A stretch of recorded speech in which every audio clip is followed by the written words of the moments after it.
Saurashtra university. આમ તો નામ જ એવું છે કે નામ પડે તો આપણે એક કૌભાંડવાળી, વિવાદોવાળી. આ જે સૌરાષ્ટ્ર યુનિવર્સિટી છે તે શિક્ષણનું ધામ નહીં પરંતુ રાજકારણનો અખાડો બની ગયો હોય તેવા સમાચારો આપણને સમયાંતરે પ્રાપ્ત થાય છે. તમારું શું માનવું છે કે સૌરાષ્ટ્ર યુનિવર્સિટીની જે અધોગતિ છે એમાં મેનેજમેન્ટને કામ કરવું છે અને રાજકીય પ્રેશર કામ નથી કરવા દેતું કે પછી મેનેજમેન્ટની કામ? અત્યારે પ્રોફેસરોને 2 લાખ પગાર લેવો છે પણ અંગૂઠો મારીને ચાલ્યું જવું. શૈક્ષણિક બાબતોમાં હમણાં જ કેન્દ્ર સરકારે 100 કરોડ રૂપિયા આપ્યા છે સૌરાષ્ટ્ર યુનિવર્સિટીમાં. તો ત્યાં સૌરાષ્ટ્ર યુનિવર્સિટીનું રિઝલ્ટ મૂકે ત્યાંથી ગ્રેજ્યુએટ કરી છે સૌરાષ્ટ્ર યુનિવર્સિટી ડાયરેક્ટ એમને નેગેટિવ રીતના લે છે અને એમને વિદ્યાર્થીને જાણી જોઈએ એડમિશન નથી આપતા. એની પાછળનું કારણ સૌરાષ્ટ્ર યુનિવર્સિટી. આમ તો નામ જ એવું છે કે નામ પડે તો આપણે અનેક શૈક્ષણિક સિદ્ધિઓ આપણા મગજમાં આવે. સાથે સાથે જ આ એવી યુનિવર્સિટી છે કે અહીંયાથી અભ્યાસ કરી ઘણા બધા શિક્ષણવિદો બન્યા છે. વિવિધ ક્ષેત્રના જે વિદ્વાનો એમ કહી શકાય કે ગૌરવ કહી શકાય એ પ્રકારના લોકો છે તે સૌરાષ્ટ્ર યુનિવર્સિટીમાંથી અભ્યાસ કરીને ગયા છે. પરંતુ અત્યારે જ્યારે આપણે વાતચીત કરી રહ્યા છીએ ત્યારે દુઃખની વાત એ છે કે આ જે વિદ્યાનું ધામ છે, આ જે સૌરાષ્ટ્ર યુનિવર્સિટી છે, ખૂબ મોટું કેમ્પસ છે, ઘણા બધા વૃક્ષો છે, એમ કહેવાય કે સૌથી વધારે હરિયાળું કેમ્પસ કહી શકાય એ પ્રકારનું આ જે ગ્રીનરી વાળું કેમ્પસ છે સૌરાષ્ટ્ર યુનિવર્સિટીનું. પણ છેલ્લા કેટલાક વર્ષોથી આ જે સૌરાષ્ટ્ર યુનિવર્સિટી છે તે શિક્ષણનું ધામ નહીં પરંતુ રાજકારણનો અખાડો બની ગયો હોય તેવા સમાચારો આપણને સમયાંતરે પ્રાપ્ત થાય છે. તો હવે આ પ્રકારના સમાચારો આવે છે તો એના ઘણા બધા કારણો પણ છે. રાજકારણનો પ્રવેશ પણ છે. ક્યાંક ને ક્યાંક જે સરકારી કોલેજો છે તે બંધ થઈ રહી છે, ગ્રાન્ટેડ કોલેજો બંધ થઈ રહી છે અને જે પ્રાઇવેટ કોલેજો કે જે મસ્ત મોટી ફીસ વસૂલે છે એને આડકતરી રીતે પ્રોત્સાહન આપવામાં આવે છે. એક સમયે સૌરાષ્ટ્ર યુનિવર્સિટીનું નામ પડે એટલે કે તેને A+ ગ્રેડ મળ્યો હતો કે જે ધીમે ધીમે બી કેટેગરીમાં બી ગ્રેડ છે તે એને મળી ગયો હતો. અને અત્યારે તો એની પરિસ્થિતિ એવી છે કે છાસવારે અનેક વિવાદોમાં તે સપડાતી હોય છે અને જે ખરેખર કામ થવું જોઈએ કે વિદ્યાર્થીઓને જે અસુવિધાઓ હોય છે, વિદ્યાર્થીઓના પ્રશ્નો હોય છે તેનું નિરાકરણ તો આવતું જ નથી પરંતુ દિવસે ને દિવસે પ્રશ્નો વધી રહ્યા છે. ત્યારે જ્યારે સૌરાષ્ટ્રનું પાટનગર રાજકોટ હોય તેમાં જ સૌરાષ્ટ્ર યુનિવર્સિટીનું કેમ્પસ હોય ત્યારે આપણી જવાબદારી પણ બનતી હોય છે કે જ્યાં પણ સૌરાષ્ટ્ર યુનિવર્સિટીમાં ખોટું થતું હોય અને એનું ધ્યાન છે તે સમગ્ર ગુજરાત અને સરકારને દોરવું એ પણ એક ફરજ બની જતી હોય છે. ત્યારે આ જે સમગ્ર જે ઇતિહાસ રહ્યો છે ક્યાંક ને ક્યાંક સૌરાષ્ટ્ર યુનિવર્સિટીનો એ હવે એની ચર્ચા કરવી પડે એમ છે. નહીંતર આગામી સમયમાં એવું પણ બની શકે કે આગામી 10 વર્ષોમાં સૌરાષ્ટ્ર યુનિવર્સિટીને પણ તાળા લાગી જાય. ત્યારે આ સમગ્ર બાબતના જેઓ ક્યાંક ને ક્યાંક સાક્ષી રહ્યા છે, સૌરાષ્ટ્ર યુનિવર્સિટીને સંલગ્ન જેટલા પ્રશ્નો ઉદ્ભવ્યા છે તેનો તલસ્પર્શી અભ્યાસ કર્યો છે એવા કોંગ્રેસના નેતા અને વિદ્યાર્થી નેતા ભૂતપૂર્વ એવા રોહિતભાઈ રાજપૂત આપણી સાથે છે. સ્વાગત છે આપનું. Thank you. સૌપ્રથમ અત્યારે તો એક તો વિષય જ એટલે બન્યો છે કે ઘણા બધા પ્રશ્નો સૌરાષ્ટ્ર યુનિવર્સિટીને સંલગ્ન પ્રકાશમાં આવ્યા. ખૂબ ઉગ્ર વિરોધ આપે પણ કર્યો, અન્ય વિદ્યાર્થી સંગઠનો પણ કર્યો. પણ તેમ છતાં શા માટે હજુ પણ એ જે રાજકીય અખાડો, એ જે રાજકારણ, વિદ્યાર્થીઓને અન્યાય, એ પ્રશ્નો હજી પણ યથાવત છે? પહેલાં તો તમારી ટીમને અભિનંદન આપીશ કે જે સૌરાષ્ટ્રની સૌથી હૃદય સમ્રાટ યુનિવર્સિટી કહેવાય સૌરાષ્ટ્ર યુનિવર્સિટીની જે અનેક બાબતો વિવાદોનો રહી એને લઈ અને તમે આ પ્રશ્નો ઉજાગર કરવા અને સરકાર સુધી અને લોકો સમક્ષ ઉજાગર કરવાનો પ્રયત્ન કર્યો છે. તમે જે એક વચ્ચે ખૂબ સરસ વાત કરી કે વિવાદોનું અને રાજકીય અખાડો. તમે સૌરાષ્ટ્ર યુનિવર્સિટીનું નામ સાંભળો એટલે એક અંશે ક્યાંય પણ કોઈ વિદ્યાર્થી અથવા તો કોઈ અધિકારી એમ કહે કે હું સૌરાષ્ટ્ર યુનિવર્સિટીમાં જોબ કરું એટલે ડાયરેક્ટ એમને હાસ્યાસ્પદ રીતના જોઈએ કે કૌભાંડવાળી, વિવાદોવાળી. એટલે આ દુઃખદ બાબત કહેવાય કે સૌરાષ્ટ્રનું પાટનગર રાજકોટ હોય, આટલા વર્ષો જૂની, અને તમને નહીં ખ્યાલ હોય કે લગભગ ગુજરાતની સૌથી મોટી કેમ્પસ ધરાવતી યુનિવર્સિટી, લગભગ અંદાજિત 250થી વધુ એકરની આ સૌરાષ્ટ્ર યુનિવર્સિટી છે. ખૂબ મોટું ઇન્ફ્રાસ્ટ્રક્ચર છે, 29થી વધુ ભવનો છે. એક સમય હતો કે ત્યાં સૌરાષ્ટ્ર યુનિવર્સિટીની ટોટલ સંલગ્ન કોલેજો અને ભવનોમાં 2.5 થી 3 લાખ રૂપિયા વિદ્યાર્થીઓ દર વર્ષે 2.5-3 લાખ વિદ્યાર્થીઓ પ્રવેશ લેતા. અને અત્યારે એમનો આંકડો એ આપણા સૌ વચ્ચે છે કે 30 થી 40 હજારમાં તમામ કોલેજો આવી જાય 4 જિલ્લાની.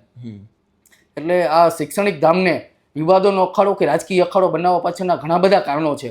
અને એ કારણો પાછળ સત્તાધારી પક્ષ ભાજપ હોય, વિપક્ષ હોય કે સામાજિક સંગઠનો હોય કે મીડિયા, બધાને માટે ચિંતાનો વિષય છે. અને સૌ લોકોએ સામાજિક સંગઠનોને આગળ આવવું જોઈએ કે આ સરકારી યુનિવર્સિટીને તાળા લાગતા કેમ બચાવી શકાય. આ સરકારી કેમ્પસ આટલા વર્ષો જૂનું છે. આ કેમ્પસે ઘણા બધા કુલપતિ, ઘણા બધા શિક્ષણવિદો, નેતાઓ અને ઘણા મોટી હસ્તીઓ આપી છે. તો આ કેમ્પસને આપણે બચાવવા માટે શું કરી શકીએ, શું થઈ રહ્યું છે અને શું ન થવું જોઈએ, આ બાબતે તમામ પક્ષોએ અને તમામ સામાજિક સંગઠન મીડિયાએ આગળ આવવું જોઈએ. આપણા સૌની સામાજિક દાયિત્વ બને કે આવી મોટી સરકારી યુનિવર્સિટી હોય, આવડું મોટું કેમ્પસ હોય, તો એને દિવસે ને દિવસેનું શિક્ષણનું સ્તર વધવું જોઈએ. વિદ્યાર્થીઓને કોઈ હાલાકી ન પડવી જોઈએ. વધુમાં વધુ વિદ્યાર્થીઓ સસ્તી ફીમાં કઈ રીતના અભ્યાસ કરી શકે એ બાબતે સૌ લોકોએ આગળ આવવું જોઈએ અને સરકારે સૌરાષ્ટ્ર યુનિવર્સિટી વિશે ગંભીરતા દાખવવી જોઈએ, એવું મારું માનવું છે. રોહિતસિંહ, ઘણા સમયથી આપ વિદ્યાર્થીઓના પ્રશ્નોને સમજતા આવ્યા છો, તો એક સમજવાનો પ્રયત્ન કરવો છે કે સૌરાષ્ટ્ર યુનિવર્સિટીમાં આપે કહ્યું કે 2-2 લાખ વિદ્યાર્થીઓ એડમિશન લેતા હતા, અત્યારે 40-45 હજાર જેવો આંકડો આવી ગયો છે. તો કયા મુખ્ય એવા કારણો તમે માનો છો કે સૌરાષ્ટ્ર યુનિવર્સિટીમાં હવે ઓછા વિદ્યાર્થીઓ આવે છે? એની પાછળના ઘણા બધા કારણો છે. પહેલી વસ્તુ તો જ્યારે હું જે વાત કરું છું 2 લાખ 2.5 લાખ, ત્યારે સૌરાષ્ટ્રની અંદર માત્ર એક જ યુનિવર્સિટી સરકારી હતી, સ્ટેટ, કોઈ ખાનગી યુનિવર્સિટી નથી. અત્યારે રાજ્ય સરકાર દિવસે ને દિવસે નાની નાની કોલેજો છે એમને ખાનગી યુનિવર્સિટી બનાવે. ખાલી રાજકોટની જ વાત કરું તો રાજકોટની અંદર જે કોલેજો હતી અત્યારે યુનિવર્સિટી બની ગઈ.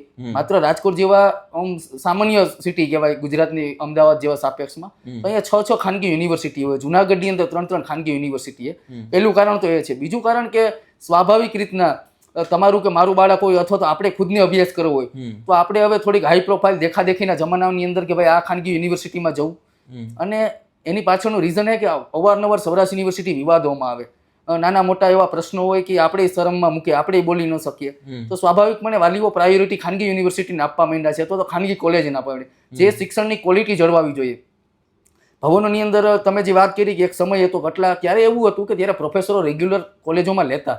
અત્યારે પ્રોફેસરોને 2 લાખ પગાર લેવો છે પણ અંગૂઠો મારીને ચાલ્યું જવું. ત્યાં ભણાવતા કોણ હોય? PhD અને રિસર્ચ કરતા વિદ્યાર્થીઓ ભણાવતા હોય. તો ભવનની અંદર પહેલા એટલા એડમિશન થતા અને અત્યારે કેમ નથી થતા? પણ ત્યારે તમે શિક્ષણની ક્વોલિટી અને પ્રોફેસરોની દાનત હતી. અત્યારે 3 લાખ પગાર લેવો છે પણ સવારમાં અંગૂઠો મારીને ચાલ્યા જાય તો બાળકો ભણવાના નથી. બાળકોના વાલીઓને એવી આશા હોય કે મારું બાળક કંઈક સારો રેન્ક લાવે, ભવિષ્યમાં એને પ્રોફેસર બનાવો.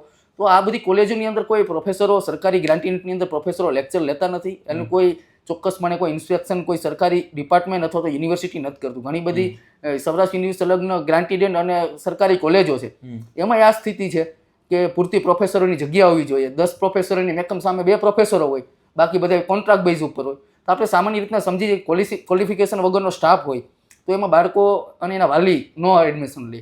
ત્રીજી વસ્તુ કે અવારનવાર શારીરિક શોષણ બાબતે અથવા તો કૌભાંડોને લીધે વિદ્યાર્થીઓને બીજી યુનિવર્સિટીમાં પ્રવેશ લેવો હોય, માની લો કે કોઈ XYZ લેવું છે, અમદાવાદ ગુજરાત યુનિવર્સિટી MS માં, તો ત્યાં સૌરાષ્ટ્ર યુનિવર્સિટીનું રિઝલ્ટ મૂકે ક્યાંથી ગ્રેજ્યુએટ કર્યું છે સૌરાષ્ટ્ર યુનિવર્સિટી, તો ડાયરેક્ટ એમને નેગેટિવ રીતના લે છે અને એમને વિદ્યાર્થીને જાણી જોઈએ એડમિશન નથી આપતા. એની પાછળનું કારણ નાના મોટા વિવાદો વિદ્યાર્થી સંગઠન તરીકે, મીડિયા તરીકે તમે ઉજાગર કરો છો, પણ એ આખો મામલો સમગ્ર ગુજરાતના વિદ્યાર્થી જગત અને શૈક્ષણિક જગત પાસે જતો હોય.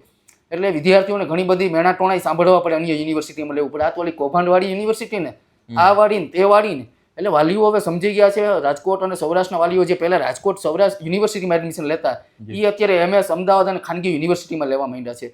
ત્રીજી વસ્તુ કે શિક્ષણ ધામની અંદર કોઈ દિવસ રાજકારણ ન હોવું જોઈએ. આપણે સૌરાષ્ટ્રનું કલ્ચર છે કે એકવાર કોઈ ધારાસભ્ય કે સંસદ સભ્ય બની લે એટલે પછી બધા સરકારી વિભાગોમાં પોતાનો કબજો જોઈએ, પોતાના ધાયરા કામ કરાવવા. ઇવન કોંગ્રેસ હોય તો કોંગ્રેસનો આ જ રોલ હોય. એટલે શિક્ષણના ધામની અંદર કોઈ દિવસ રાજકારણ ઇન્ટરફિયર ન કરાય, એમાં કોઈ દિવસ એજ્યુકેશન ક્વોલિટી નથી જળવાતી. સૌરાષ્ટ્ર યુનિવર્સિટીની અંદર મારું સ્પષ્ટપણે માનવું છે કે રાજકારણનો ખૂબ મોટો રોલ છે. અધિકારીઓને સત્તાધીશોને ન કરાવવાના કામ કરાવવા, પોતાના ધારા અધિકારીઓને પોતાના જાણીતા વિભાગની અંદર મૂકવા, બદલીઓ કરાવી, આ બાબતે પ્રેશરાઇઝ કરે, અધિકારીઓને કામ ન કરવા દેવા, અથવા તો સરકારમાં રજૂઆત કરે આ કુલપતિ પેલો છે, આ આવો છે, આ ગ્રુપનો છે, આ જૂથનો છે. તો એને લીધે આ બધી બાબતો નાની નાની કોલેજોમાં અભ્યાસ કરતા વિદ્યાર્થીઓને શૈક્ષણિક બાબતોમાં પડતી હોય. કોઈ પણ યુનિવર્સિટી હોય એનો મેઇન રોલ પ્રવેશ પરીક્ષા અને પરિણામ હોય. આ 3 વસ્તુ થતી હોય એટલે યુનિવર્સિટી ટનાટન ચાલે. આ સૌરાષ્ટ્ર યુનિવર્સિટીમાં નથી થતું. એની પાછળનું કારણ ઘણા બધા છે અને એ બાબતે રાજકોટની અંદર આટલા બધા મિનિસ્ટરો, સાંસદો, ધારાસભ્યો છે, ખૂબ મીડિયાની અંદર મોટી કરે છે કે અમારી સરકાર આ કરે તે કરે. એક પણ ધારાસભ્ય કે એક સાંસદ સભ્ય કોઈ દી સૌરાષ્ટ્ર યુનિવર્સિટીની ચિંતા કરીને કોઈ દી નથી કીધું કે આનું એજ્યુકેશન ક્વોલિટી કરવા માટે તમે 100 કરોડની ગ્રાન્ટ આપો, અથવા તો અમારે અત્યારે બિલ્ડિંગ રહ્યા એ જર્જરિત હાલતમાં છે, તો સારી આવી ખાનગી યુનિવર્સિટીને ટક્કર મારે એવી આપણી યુનિવર્સિટી બનાવવા માટે આવડું બધું મોટું કેમ્પસ છે, તો આપણે શું બનાવી શકીએ? જાઓ તમે મોદી સાહેબ પાસે, જાઓ તમે મુખ્યમંત્રી પાસે, એવા કોઈ દિવસ નહીં આવે. પોતાનો કુલપતિ સેટ કરવા માટે, પોતાનો રજિસ્ટર સેટ કરવા માટે એવી રજૂઆતો જાય. તમે ક્યારે એવું મીડિયામાં નહીં સાંભળ્યું હોય કે ભાજપના નેતા કે આવી પ્રેસ કોન્ફરન્સ કરીને કીધું કે સૌરાષ્ટ્ર યુનિવર્સિટીના હાથથી અમે દત્તક લીધી, મુહિમ ઉપાડી. એટલે ખરેખર જવાબદારી ચૂંટાયેલા પ્રતિનિધિની હોય ભાજપની સરકાર છે, ઘણા બધા મિનિસ્ટરો અને સાંસદો છે, બધા લોકો પોતપોતાના કામ કઢાવી લે એવું ન ચાલે. બધાએ ચિંતા કરવાનો વિષય છે કે આવનારા ભવિષ્યની પેઢીની અંદર મારા ઓળખીતાનો છોકરો મધ્યમ ફીની અંદર ભણી શકે અથવા તો આપણા સૌરાષ્ટ્રનો વિદ્યાર્થી સસ્તી ફીમાં ભણી શકે અને મોટું આગળ વધે એ માટે ચિંતા એ બધા લોકોએ કરવાની હોય ને મારે ને તમારે કરવાની હોય. અમે અવારનવાર અમારું જે ફરજ છે નિભાવીને વિરોધો કરતા હોય, જ્યાં જરૂર પડે ત્યાં સરકારમાં રજૂઆતો કરતા હોય, પણ પ્રયત્ન કરતા હોય અમે, પણ બધા લોકોએ પ્રયત્ન કરશે તો આ યુનિવર્સિટીને તાળા મારતા ખૂબ જ રીતના અટકાવી શકાય એવું મારું માનવું છે. રોહિતસિંહ, અનેક રજૂઆતો થાય, તમે એક ગ્રુપિઝમની વાત કરી, તો જ્યારે તમે રજૂઆત કરો તો ત્યાંના જે મેનેજમેન્ટ છે એની સાથે ઓફ ધ રેકોર્ડ પણ સંવાદ થતો હોય. તમારું શું માનવું છે કે સૌરાષ્ટ્ર યુનિવર્સિટીની જે અધોગતિ છે એમાં મેનેજમેન્ટને કામ કરવું છે અને રાજકીય પ્રેશર કામ નથી કરવા દેતું કે પછી મેનેજમેન્ટની દાનત નથી? એક રીતના તો એવું મારું માનવું છે કે સ્ટાફની ખૂબ અછત છે. મેં વચ્ચે એક આરટીઆઈ કરી હતી અને આરટીઆઈમાં મને યુનિવર્સિટીએ જે જવાબ આપ્યો હતો કે લગભગ 88% બિન શૈક્ષણિક સ્ટાફ, કોઈ પણ સરકારી સંસ્થા કે સહકારી ક્ષેત્ર હોય એમાં સ્ટાફની પૂરી જરૂરિયાત હોય, તો સામે 88% જેટલો બિન શૈક્ષણિક સ્ટાફ કે ક્લાર્ક, પટિયાવાળો કે જે મુખ્ય પાસાઓ ગણાય, મજબૂત કોલમ કહેવાય, એમની પાસે નથી. ક્લાસ 1ના તમને કહું તો રજિસ્ટ્રાર આપણી પાસે ઇન્ચાર્જ છે, પરીક્ષા નિયામક, ગ્રંથપાલ, એન્જિનિયર, ચીફ એન્જિનિયર, કોઈ ઇન્ફ્રાસ્ટ્રક્ચર કરવું હોય તો આવા ક્લાસ 1ની લગભગ મોટા ભાગે તમને કહું 80% સીટો ખાલી છે, ક્લાસ 2ની 44% ખાલી છે અને પ્રોફેસરોની 50% જેટલી સીટો ખાલી છે. એટલે તમારી પાસે મેન પાવર નથી, કોન્ટ્રાક્ટ બેઝ ઉપર ચલાવો. અત્યારે યુનિવર્સિટી પાસે જે સ્ટાફ નથી, કોન્ટ્રાક્ટ બેઝ ઉપર ગાડું ગબડાવે. હવે પરીક્ષા વિભાગ જેવો સેન્સિટિવ વિભાગ છે એમાં કાલ સવારે કોઈ 15,000નો પગારદાર પેપર પોતાના ઓળખીતાને સેન્ડ કરી દે, પછી બીજે દિવસે ન્યૂઝ શું બનવાના કે મોટું પેપર કૌભાંડ થયું, પેપર લીક થયું, પેપર વેચાયા. પણ કોન્ટ્રાક્ટ બેઝ ઉપર તમે કરી શું શકો? હમણાં જે લાંચ લેતો કર્મચારી કોન્ટ્રાક્ટ બેઝ પકડાયો, 5,000 રૂપિયા વિદ્યાર્થીને પરીક્ષા ફોર્મ ભરવાના, તેને તમે વધીને સસ્પેન્ડ કરી આપો. સરકારી અધિકારી તમારી પાસે કાયમ હોય, આ બધા મોટા ક્લાસ 1 થી માંડીને છે ક્લાસ 4 સુધીના, તો એમને એક બીક હોય કે મારી સરકારી નોકરી છે, મારી પર ધરેક છાંટા ઉઠશે તો મારી નોકરી વહી જશે. અને એ લોકો ક્વોલિટી વાળા હોય. આ લોકો તો પોતાના ઓળખીતાના ભાજપના કોર્પોરેટર અને ભાજપના સાંસદો વાળા કોન્ટ્રાક્ટ બેઝ ઉપર હોય. તો પેલા તો સ્ટાફની અછત છે. અને અનેક વાર અમે અધિકારી સાથે ઓફ ધ રેકોર્ડે વાત કરતા હોય કે પોલિટિકલી સૌરાષ્ટ્રનું કલ્ચર એવું છે અમદાવાદ અને બરોડાની સાપેક્ષમાં કે અહીંયા લોકોને બધામાં લડી લેવું હોય. પોતે હું સાંસદ કે પોતે ધારાસભ્ય હોય તો છેટે સુધી અમને લડી લેવું હોય, પોતાના ધાયરા કામ કરવા. આવું એજ્યુકેશન ફિલ્ડની અંદર ન ચાલે. અને કદાપી બધા નેતા હોય, ભાજપના હોય, કોંગ્રેસના હોય કે વિદ્યાર્થી સંગઠન તરીકે મારા ધાયરા કામ ન થાય એટલે હું યુનિવર્સિટીને બદનામ કરવા નીકળું તો એ કુલપતિ તો વયો જવાનો 5 વર્ષમાં. એની પાછળ જે 2 થી 2.5 લાખ આપણા ઓળખીતા અને મિત્રો આપણે અભ્યાસ કરે, એમને એજ્યુકેશનના એની જે ડિગ્રી સર્ટિફિકેટ એમને બીજે અભ્યાસ કરવામાં શું તકલીફ પડે એ લોકોને જ ખબર હોય.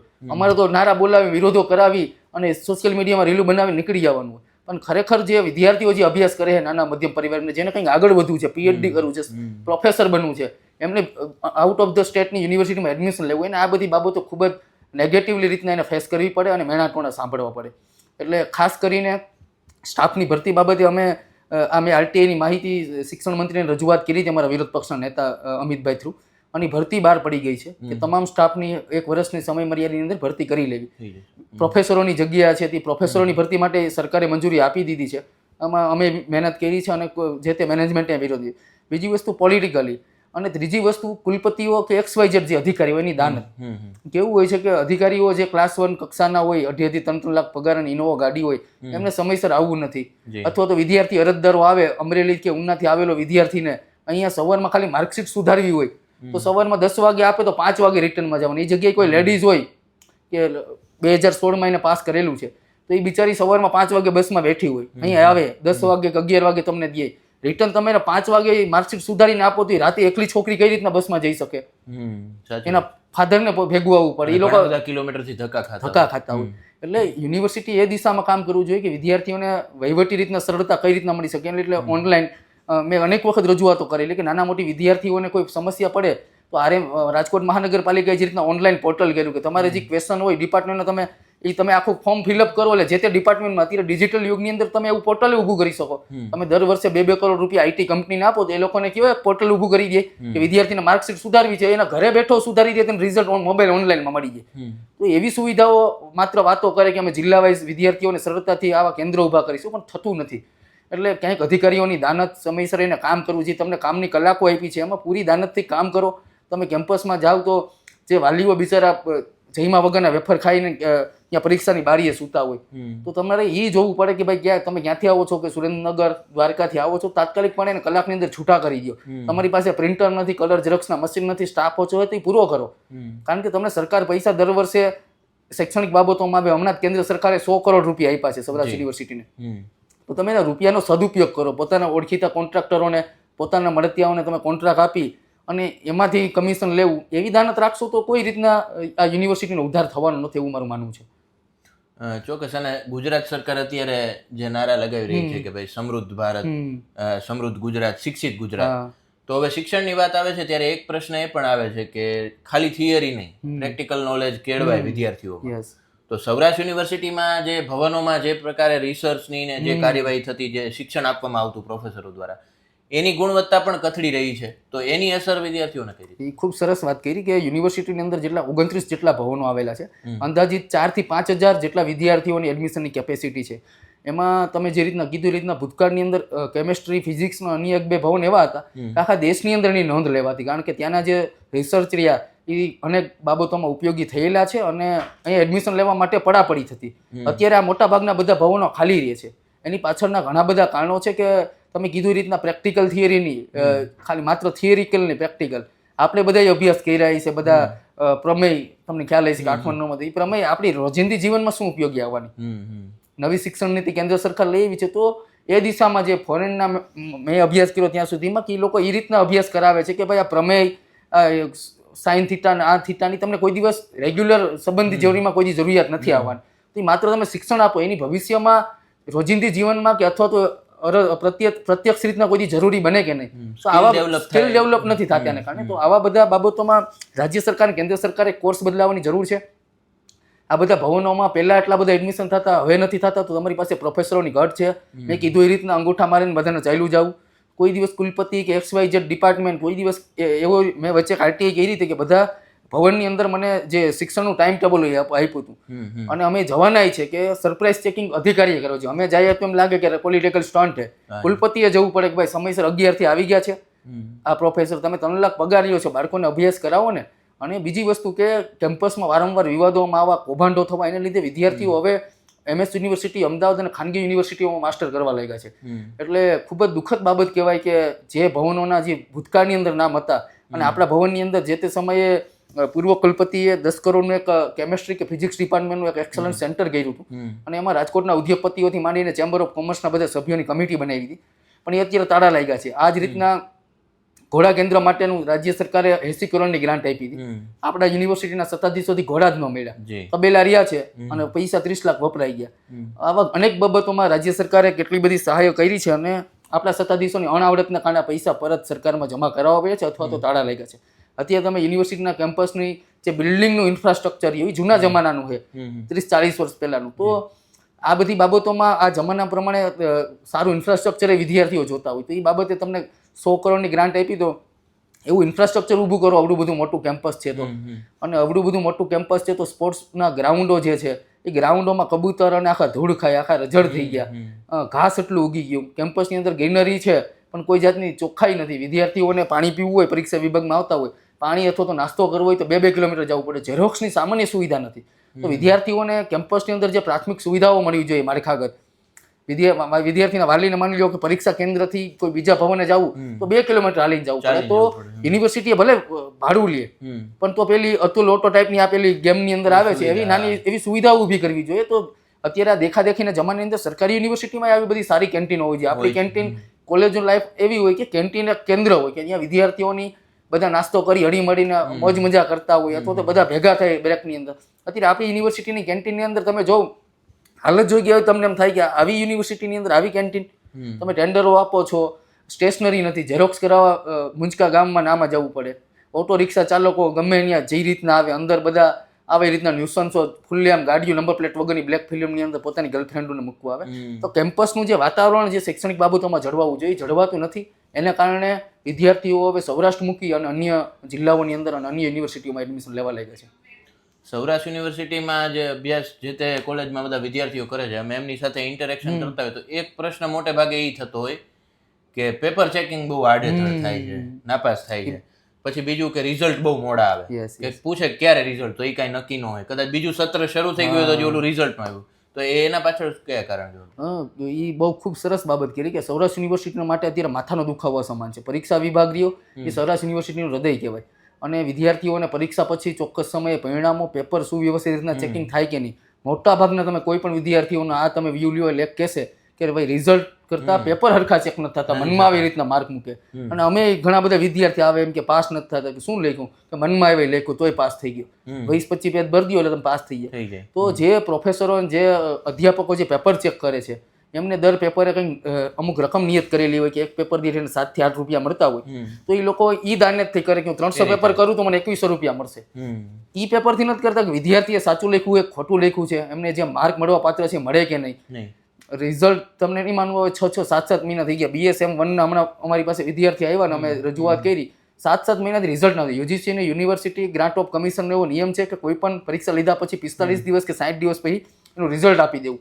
તો તમે 7 મહિના કરો, કોઈ વિદ્યાર્થીને એટી હોય પહેલા સેમની અંદર અને એમને માસ્ટરમાં એડમિશન લેવું, તમે 7 મહિના કરો તો એનું આખું વર્ષ બગડે. છેલ્લા સેમેસ્ટર વાળા 5મા કે 6ઠા વાળાને હોય તો તમે રિઝલ્ટ મોડું આપો તેને બધી યુનિવર્સિટી ફૂલ થઈ જાય પછી તમે પરિણામ ડિક્લેર કરો. એટલે આ ખૂબ ગંભીર બાબત છે ને અમે રજૂઆતો કરેલી છે. એની પાછળ ઘણા બધા યુનિવર્સિટીના સત્તાધીશોની અનાવડત કહી શકાય કે અત્યારે યુનિવર્સિટીનું જે પરીક્ષા કેન્દ્ર એ ભ્રષ્ટાચારનું કેન્દ્ર થઈ ગયું છે. જે લોકો પેપર ચેક કરવા આવે મનમાં આવી રીતના મનગણત રીતના પેપર ચેક કરે છે, વિદ્યાર્થીનો સમયસર રિઝલ્ટ નથી આવતું, તો વિદ્યાર્થીઓ આ કારણોસર બીજી યુનિવર્સિટીમાં એડમિશન લેવાય કારણ લઈ શકાય. કારણ કે યુનિવર્સિટી જો પરિણામ સરખા સમયસર ન આપી શકતી હોય અને આ બધી બાબતો કુલપતિ સાહેબે અને જે પરીક્ષા વિભાગના જે હેડ હોય પરીક્ષાના એમાં એને ધ્યાને લેવી જોઈએ કે તમારી પાસે પહેલા કેમ સમયસર પરિણામ આવતા ને હવે નથી આવતા એનું કારણ શું. એની પાછળનું એક રીઝન એવું છે કે આજે જ મારે ધ્યાને આવ્યું કે 2 કરોડ જેટલી રકમ અધ્યાપકોને પૈસા દેવાની બાકી છે. પેપર ચેકિંગ કરવા આવે કોઈ અમરેલીનો કોઈ પ્રોફેસર રાજકોટની અંદર, તો એમને સમયસર પેમેન્ટ મળવું જોઈએ. તો 2 કરોડ જેટલી રકમ અધ્યાપકોને પેપર ચેક કરવાની જે પેમેન્ટ રહ્યું એ અટવાયેલું છે. એને લીધે પ્રોફેસરો પછી અમરેલીથી શું કામે ધક્કો ખાય, એમને સમયસર પૈસા ન મળતા હોય, એમને નાના અંશે સ્વાર્થ તો હોય ને કે હું જે ચેક કરું એ પ્રમાણે મને મૂલ્ય મળવું જોઈએ, વળતર મળવું જોઈએ. હા, તો વર્ષ દિવસથી પેમેન્ટ નથી મળતું. IT કંપની છે તો એનું 2 કરોડનું પેમેન્ટ લેવાનું છે. તો રાજ્ય સરકારે અને અહીંયાના લોકલ જે નેતાઓ છે એમને ધ્યાને દેવું જોઈએ કે યુનિવર્સિટીના સમયસર ગ્રાન્ટ મળે, જે પેમેન્ટો અટવાયેલા એ કયા કારણોસર અટવાયેલા છે, શું એમાં તકલીફ છે. યુનિવર્સિટીની લાઇબ્રેરી છે એ સૌરાષ્ટ્રની સૌથી મોટી અદ્યતન લાઇબ્રેરી બને લિફ્ટવાળી, તો એનું કામ લગભગ 4-5 વર્ષથી અટક્યું. એની પાછળનું કારણ એવું હતું કે આપણી પાસે એન્જિનિયર નહોતો. એન્જિનિયર જ્યાં સુધી સર્ટિફિકેટ ન આપે ત્યાં સુધી પેમેન્ટ ન મળે, કારણ કે એનું આખો રિપોર્ટ થાય કે આ કામ કર્યું તેની પાછળ ઓકેનો રિપોર્ટ હોય પછી એને પેમેન્ટ મળે. તો આપણી પાસે ચીફ એન્જિનિયર નથી, એને કારણે લાઇબ્રેરી 6 વર્ષથી કામ ચાલુ. તમે યુનિવર્સિટી મુંજકા ગામથી જાઓ એટલે યુટર્નની અંદર એક લાઇબ્રેરી બને છે. આવા અનેક બિલ્ડિંગો છે કે એમાં તમામ પ્રકારની ગ્રાન્ટ ચૂકવાઈ ગઈ છે પણ એનું ફાઇનલ કમ્પ્લીશન નથી થતું. તો આ બધા કારણોથી વિદ્યાર્થીઓ અન્ય યુનિવર્સિટીમાં પ્રવેશ લે છે અને આ ખૂબ ગંભીર બાબત કહેવાય કે આવા બધા પેમેન્ટ અટવાય છે અથવા તો રાજ્ય સરકાર ગ્રાન્ટ આપવામાં કચાશ કરે છે. ગ્રાન્ટ આપે છે તો કટકે આપે છે, કેન્દ્ર સરકારની ગ્રાન્ટ મળી છે તો કઈ રીતના. આ બધી બાબતો યુનિવર્સિટીના કુલપતિ લેવલની નથી હોતી. આમાં થોડુંક નેતા ઇન્ટરફિયર કરશે, કોઈ સાંસદ, ધારાસભ્ય, મિનિસ્ટરો ઇન્ટરફિયર કરીને સરકારમાં રજૂઆત કરે કે ભાઈ અમારા યુનિવર્સિટીને બચાવી છે, આમાં અમારે શું કરવું ઘટે, અને સરકાર આમાં ખૂબ ગંભીરતા લઈ અને આ યુનિવર્સિટીનું ધ્યાન આપે તો મારું માનવું છે 110% યુનિવર્સિટીનો શિક્ષણ ગ્રેડ ઊંચો આવશે, ફરીથી 2 લાખ એડમિશનો થશે, ફરીથી યુનિવર્સિટીનું નામ દેશ લેવલે રોશન થશે. આ બધા પ્રશ્નો છે ને પ્રશ્નોમાં ક્યાંક ને ક્યાંક બંને તરફ ક્યાંક ગ્રાન્ટ મળતી નથી, મળે છે તો અમલવારી નથી થતી, ક્યાંક દાનત નથી. આ બધા પ્રશ્નો વચ્ચે પણ એક મહત્વનો મુદ્દો એ પણ છે કે અત્યારે જે પ્રમાણે તમે ન્યુસન્સની વાત કરી અથવા તો વિદ્યાર્થીઓની સલામતી છે એના ઉપર ક્યાંક ને ક્યાંક સવાલો ઊભા થાય છે. એક જે હમણાં રિસેન્ટલી જે બનાવ સામે આવ્યો હતો કે જેમાં એક યુવતીએ કહ્યું હતું કે એક વિદ્યાર્થીનીએ કહ્યું હતું કે મારી સાથે શોષણ થાય છે, તો એમાં કોઈ તથ્ય હતું એ બનાવ શું હતો? એ મારા ખ્યાલ ધ્યાનમાં આવ્યું છે, અમારે NSUના વિદ્યાર્થી કાર્યકર્તાઓમાંથી કોઈ મહિલા યુવતીએ આક્ષેપ કર્યા હતા, પણ કોઈ એમાં કોઈ તથ્ય હોય એવું મારા ધ્યાને નથી આવ્યું. કારણ કે કોઈ પણ આક્ષેપ કરતા પહેલા એની પાછળની તથ્યતા હોવી જોઈએ અને કુલપતિ અને સત્તાધીશોની ભૂલ છે કે કોઈ આક્ષેપ કરે તો એને એટ આ ગંભીર બાબત કહેવાય. એમને કહેવાય કે બેન તમે બેસો અડધી કલાક, અમારી વુમન કમિટી છે આખી વુમન એરેન્જમેન્ટ, એમાં જે મહિલા સભ્યો છે, વકીલ છે, એનું બોલાવી બેનનું કાઉન્સિલિંગ કરો, એના નિવેદનો લ્યો, તમારી પાસે શું પુરાવા છે. પુરાવા નથી તો આ રીતના જાહેરમાં મીડિયા પ્લેટફોર્મ ઉપર આવી રીતના આખા સૌરાષ્ટ્ર યુનિવર્સિટીની ગુજરાત લેવલે અને નેશનલ મીડિયાએ નોંધ લીધી કે આવી જાહેરની અંદર કુલપતિ સામે કોઈ એરેન્જમેન્ટની પેર કરે તો આની પાછળ જે 2.5 લાખ વિદ્યાર્થીઓ એમાંથી જે 50,000 વિદ્યાર્થીનો અભ્યાસ કરે, એના માતા પિતાને ચિંતા થાય કે મારી દીકરી ઉપર આવું કાંઈ નહીં થાય ને. બિલકુલ. કોઈ પણ આવું ભૂતકાળમાં બનેલા છે સૌરાષ્ટ્ર યુનિવર્સિટીની અંદર PhDમાં શોષણના કિસ્સાઓ આવે છે, પણ કોઈ દિવસ કોઈ પુરવાર નહોતો થતો. ક્યાંક તો મહિલાઓની અથવા તો પ્રોફેસરોની નાના મોટા સમાધાન થઈ જતા હોય, અથવા તો કોઈનો સ્વાર્થ હોય, પૈસાના લેવડ દેવડથી સમાધાન થઈ જતા હોય. એટલે ખાસ કોઈ પણ વિદ્યાર્થી સંગઠન કે કોઈ પણ બાબતોમાં આક્ષેપ કરતા પહેલા તથ્યતા તપાસવી જોઈએ. એ સત્તાધીશોની હોય કે વિદ્યાર્થી સંગઠનોની હોય. અને કોઈ આવી બાબતો હોય તો એના માટેની યોગ્ય પ્રકારની કાર્યવાહીના પ્લેટફોર્મ હોય, એમાં તમે ફરિયાદ કરો. પરંતુ આવી રીતના જાહેર મીડિયાની અંદર નિવેદનો તથ્ય વગરના કરવા હું યોગ્ય નથી માનતો. કારણ કે આપણી સામે કુલપતિ કે વિપક્ષ તરીકે હોબાળો કરવો કે મીડિયામાં આવવું મહત્વ નથી. તમે આખી સૌરાષ્ટ્ર યુનિવર્સિટીની છબી ઉપર લાંછન લગાડો છે. એટલે ભલે મારા પક્ષના રહ્યા, પણ હું સ્પષ્ટપણે માનું છું કે કોઈ તથ્યતા વગર આવું ન કરવું જોઈએ. એની ઉપર થયેલું હોય અથવા તો આક્ષેપ કરતા હોય તેને આક્ષેપની રીતના કરવા જોઈએ કે આવું થાય છે, આવી રીતના કે આવી રીતના થાય જ છે એવું ન કહી શકાય. અને થયું હોય એમની સાથે તો ગંભીર બાબત કહેવાય ને, એ બાબત એને યોગ્ય પ્લેટફોર્મ પર ફરિયાદ કરી અને જે તે વ્યક્તિ હોય એને એની પર કાર્યવાહી થવી જોઈએ. બિલકુલ. વિદ્યાર્થી નેતાઓની ક્યાંક ને ક્યાંક આપણે વાત કરી કે આક્ષેપ કરતા પહેલા થોડું ચકાસવું જોઈએ. તો એનાથી જ મને યાદ આવે છે કે અત્યારે આમ રીલનું કલ્ચર છે, એટલે કે રીલમાં ચમકવું છે, છવાઈ જવું છે, અને ક્યાંક સારું કામ કરતા હોય ને એવું કરે તો કઈ ખોટું નથી. પણ વિદ્યાર્થી નેતાઓ છે એના વિડીયો ઘણા બધા એવા જોવા મળે કે ભાઈ ભવનમાં રજૂઆત કરવા ગયા હોય, હાથ પચાડતા હોય, ખૂબ ઉગ્ર થઈ ગયા હોય અને એની બસ રીલ મુકાતી હોય. તો એક પ્રશ્ન એ થાય છે કે આવું તમે કરો છો તો ઘણી બધી ખાનગી યુનિવર્સિટીઓ છે, કોલેજો છે કે જે મસ્ત મોટો ફી વધારો ચીકી દેતી હોય છે, તો ત્યાં કેમ રજૂઆત કરવા નથી પહોંચતી? તમે ખૂબ સારી બાબત કરી કે અત્યારે સોશિયલ મીડિયા અને રીલ્સના જમાનાની અંદર વધુ ખાસ પડતું હોય રાજસ્થાન, દિલ્હી અંદર, હરિયાણાની અંદર આવા વિદ્યાર્થી સંગઠનોના રીલ્સો જોઈ અને અહીંયા રવિન્દ્ર પાટી બનવા બધા નીકળતા હોય. પણ કોઈ પણ વિદ્યાર્થી સંગઠન હોય વિરોધ કરવો જોઈએ યોગ્ય બાબતોએ, યોગ્ય મુદ્દાઓ સાથે. એનાથી વિદ્યાર્થીઓને શું ઇફેક્ટેડ થાય? તમે 10 જણા જાઓ, 100 જણા જાઓ કે 3 જણા જાઓ, તમારો મુદ્દો યોગ્ય છે, તમારા મુદ્દામાં તથ્યતા કેટલી, અને તમે કોઈ પણ પ્લેટફોર્મ પર યુનિવર્સિટીએ જાઓ કે કોઈ પણ સરકારી ઓફિસમાં કે જે તે શૈક્ષણિક સંસ્થામાં જાઓ, એ ખુરશી સાથે તમારી રજૂઆત હોવી જોઈએ, વ્યક્તિ સાથે ન હોવી જોઈએ. વિદ્યાર્થી સંગઠનના પ્રતિનિધિ તરીકે મેં લગભગ 8-10 વર્ષથી કામ કરું છું. થોડી મેચ્યોરિટી આવી એટલે સ્પષ્ટપણે માનું કે વિદ્યાર્થી નેતાની અંદર અમુક બાબતની મર્યાદાઓ, એની ભાષાની અંદર તોછડાઈ ન હોવી જોઈએ. કારણ કે આ બધી બાબતો એ સામેના અધિકારીને કામ કરવાનું મોરલ ડાઉન કરતી હોય. તમે આવી રીતના સોશિયલ મીડિયાની અધિકારીની સામે ટેબલ પછાડો અથવા તો સારી રીલ્સો બનાવવા માટે એમને જેમ તેમ એમ તેમ શબ્દો કહો, તો એમને એનું પોતાનું પર્સનલ લાઈફ હોય, એમના બાળકો અભ્યાસ કરતા હોય, એમની દીકરી હોય, એમના છોકરાની સગાઈ કરવાની હોય, તો તમે જે તે ખુરશીઓ સાથે રજૂઆત કરો. એવી કોઈ બાબત હોય અધિકારી જાણી જોઈને તમારી સાથે તોછડાઈ કરતી હોય તો સામે એવું તમે રિએક્શન આપો તો બરોબર છે. પણ કોઈ મુદ્દા અને તથ્યતા વગર ટેબલ ઉપર કાગળ ફાડી નાખવા, ધમ પછાડા કરવા, ઘેરાવો કરવા અને માત્ર એની પાછળનું ઇન્ટેન્શન રીલ્સ હોય તો એ યોગ્ય નથી. અને બધા વિદ્યાર્થી સંગઠન, ઇવન હું આવી જાઉં, બધા લોકો એ બાબતનું ધ્યાન રાખવું જોઈએ કે કોઈ પણ સરકારી અધિકારી કે સરકારી કચેરીમાં જાવ તો એની માન મર્યાદા અને કાયદાની રૂલ્સ, કાયદાની વ્યવસ્થાની અંદરમાં રહીને તમારે રજૂઆતો કરવા જોઈએ. કારણ કે એ ટેમ્પરરી છે, 2-4 વર્ષ જવાનો, એ પછી બીજા કુલપતિ કે બીજા કોઈ અધિકારી આવવાના છે. ભાઈ તમારી રજૂઆત એ વિદ્યાર્થીઓનો દર્દ હોવો જોઈએ, એ મારો દર્દ ન હોવો જોઈએ, એની પાછળનો કોઈ સ્વાર્થ ન હોવો જોઈએ. એ તમામ વિદ્યાર્થી પ્રતિનિધિઓએ શીખવા જેવું છે. અને આ રીતના કામ કરશું તો અધિકારી તમારી રજૂઆતો ખૂબ પોઝિટિવ રીતના લેતા હોય. કારણ કે જે તમારા મુદ્દાઓ યોગ્ય હોય તો કુલપતિ શું સામે PM બેઠા હોય તો એમને એ મુદ્દાને ગંભીરતા દાખવે. એટલે મારી હંમેશા એ જ સિદ્ધાંત રહ્યો છે કે હું કોઈ દિવસ આટલા વર્ષની અંદર કોઈ મારી સ્વાર્થ માટે રજૂઆત નથી રહી. વિદ્યાર્થીને ઇફેક્ટેડ હોય તો જ જ્યાં જરૂર પડે ત્યાં જ મીડિયાને બોલાવવું. કારણ કે જે રજૂઆત આજે જે એક રજૂઆત હતી DLMTની, તો જે 15 વિદ્યાર્થી હતા તો એ મીડિયાના પ્લેટફોર્મ વગરે થાય. મીડિયાનો તમે સદુપયોગ કરો ને બધી બાબતોમાં, મીડિયા તો એ સૌરાષ્ટ્ર યુનિવર્સિટીની છબી ખરડાય. તો તમે કુલપતિ સાથે ડાયરેક્ટ વિદ્યાર્થીને ઇન્ટરેક્શન કરાવું તો સોલ્વ થઈ ગયો 10 મિનિટની અંદર પ્રશ્ન. એ છાપામાં આવે કે ચેનલોમાં આવે પછી સોલ્વ થાય એવું જરૂરી નથી. તો એવી અનેક બધી રજૂઆતો હોય કે ટેલિફોનિક અમે કરતા હોય. અને તમામ વિદ્યાર્થી પ્રતિનિધિઓને એક ભાઈ તરીકે અને વડીલ તરીકે ન કે ભાઈ તરીકે વિનંતી કરું કે કોઈ પણ તમારી જે બોલવાની જે મર્યાદા હોય એ કોઈ દિવસ ઓળંગવાઈ ન જોઈએ. જે સરકારી અધિકારી છે એની કામ કરવાની મોરલ ન થવી જોઈએ. કાયદોની વ્યવસ્થા હાથમાં ન લ્યો, ન્યુસન્સ ન ફેલાવો. કે તમે જે શૈક્ષણિક સંસ્થામાં જતા હોય, તમે એના શૈક્ષણિક સંસ્થાના માલિકની ઓફિસમાં જાઓ, પણ તમે એ ચેમ્બરની ઉપર 700 વિદ્યાર્થી નાના બાળકો અભ્યાસ કરતા હોય, એની માનસિક સંતુલન ઉપર કેવી બધી અસર થાય. તમે નારા બોલાવો તો પ્રી સ્કૂલના બાળકો રિયા ડરી જાય, તમે ધમ પછાડા કરો, ભેગી પોલીસ આવે, તો એ બાળકોની મેન્ટાલિટી ઉપર કોઈ ઇફેક્ટ ન થવી જોઈએ. અત્યારે બીજી તમને એક નવીન વાત કરું કે હું જ્યારે 2016-17 ની અંદર NSUI નો પ્રમુખ હતો ત્યારે વિદ્યાર્થીઓ તમામ કોલેજના અમને મળવા આવતા કે ભાઈ અમારે જોડાવું છે, રોહિતભાઈ ક્યાં આવીએ, ખેતલાપાઈ આવીએ, અમીન માર્ગે આવીએ. અત્યારે તમને નહીં ખબર પડી કે કોઈ વિદ્યાર્થી સંગઠનની અંદર વિદ્યાર્થીઓની જે સ્ટ્રેન્થ છે ઓછી થતી જાય. એની પાછળનું કારણ છે કે વાલીઓ છે એ રાજકારણમાં પોતાના બાળકને કોઈ પણ રીતના સામાન્ય કાર્યકર તરીકે જોડાવા નથી માંગતા, ABVP હોય કે NSUI હોય.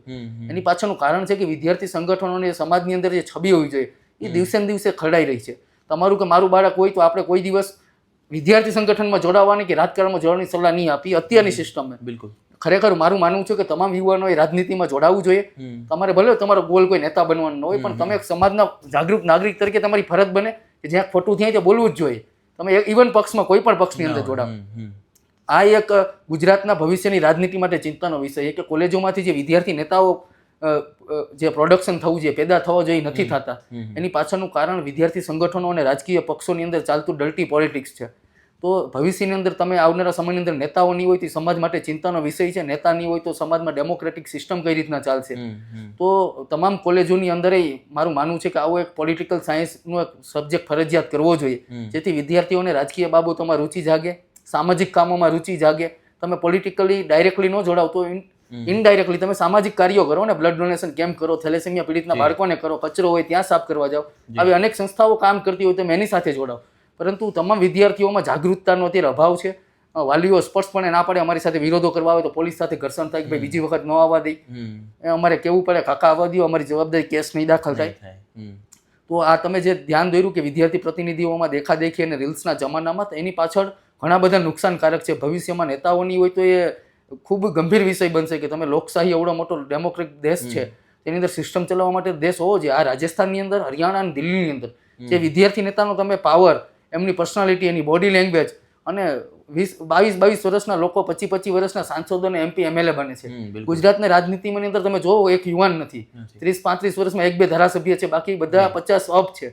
તો યુવાનો રાજનીતિની અંદર જોડાશે તો નવી લીડરશિપ મળશે, અને નવી લીડરશિપ એટલે ઉર્જાવાન હોય, નવ યુવાનો હોય એટલે, અને એને લીધે સમાજની અંદર નેતા ઉત્સાહિત થઈ અને કામ કરશે. આ મોટી ઉંમરના ભાભલાઓને કાઢવાની જરૂર છે. એટલે સ્ટુડન્ટ પોલિટિક્સ તો ખૂબ જ સારી રીતના થવું જોઈએ. અત્યારે ચૂંટણીની સિસ્ટમ કાઢી નાખી, આ નવી શૈક્ષણિક નીતિ આવી છે ગુજરાતની અંદર, એની અંદર યુનિવર્સિટીની અંદર થતા આંતરિક ઇલેક્શનો કાઢી નાખ્યા. પહેલા કેવું હતું, 2001 પહેલા સૌરાષ્ટ્ર યુનિવર્સિટીમાં કોલેજોમાં GS ના ઇલેક્શન થતા. એને લીધે જે લોકોને લીડરશિપનો શોખ છે એ લોકો ચૂંટણીની અંદર ઉભા રહીએ. એવા ઘણા બધા ભૂતકાળની અંદર આપણા ગુજરાતની અંદર જ છે કે ABVP અને NSUI ના પાયાના કાર્યકર્તાઓ CM લેવલ સુધી પહોંચ્યા, મિનિસ્ટરો છે, સાંસદો છે. JNU યુનિવર્સિટીની અંદર જે ઇન્ટરનલ ઇલેક્શન થાય દિલ્હી યુનિવર્સિટી રાજસ્થાનને લીધે, એને લીધે એ લોકો યુનિવર્સિટીના એકવાર પ્રેસિડેન્ટ બની ગયા એટલે બધા લોકો એમ કહે છે કે એ લોકો MP MLA જ બનશે. ખરેખર એવું થાય છે. JNU ની અંદરથી આપણા સાંસદની અંદર 60 થી વધુ સાંસદો છે અત્યારે, ઘણા બધા સાયન્ટિસ્ટો છે, રિઝર્વ બેંકના RBI ના ગવર્નર હોય, એ બધા JNU ના વિદ્યાર્થીઓ છે. તો આવી બધી યુનિવર્સિટીઓ આપણા દેશની અંદર છે. તમને એવું લાગતું હોય તો JNU, દિલ્હી યુનિવર્સિટી, આવી બધી યુનિવર્સિટીમાંથી શીખ લઈ અને આવા બધા પોલિટિક્સની અંદર અને સામાજિક કામોની અંદર બધા વિદ્યાર્થીઓ જોડાવવું છે, એવું મારું સ્પષ્ટપણે માનવું છે. એક એવો અંતિમ પ્રશ્ન એ કે તમે ડર્ટી પોલિટિક્સની વાત કરી, તો સૌરાષ્ટ્ર યુનિવર્સિટી સંલગ્ન જેટલી પણ કોલેજોના માલિકો છે એ ક્યાંક ને ક્યાંક ભાજપ અને કોંગ્રેસ સાથે સંકળાયેલા છે, કાં તો સીધા હોદ્દેદારો છે.